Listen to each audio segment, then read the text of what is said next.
Này Thảo bye bye nha.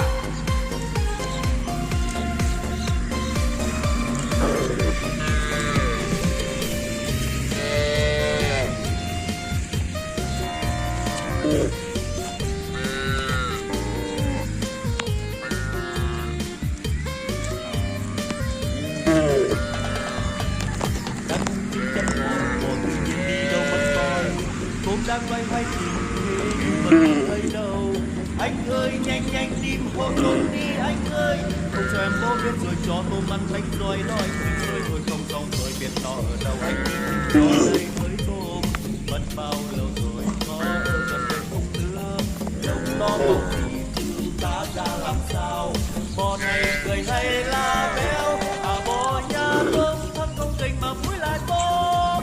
Đuôi nó rất xinh hai cái chữ của nó rất nhọn. Màu da đen sẫm lông màu vàng nhìn trông rất đẹp. Bộ một giáp đen mắt tròn to hơi anh. Vậy đi theo anh lên trên này mình kiếm thử xem. Chắc nó đi theo mấy con mạ làng bên ấy mà. Khóc lóc làm gì đời hãy xem. Anh thấy con kia giống con bò nhà tôi.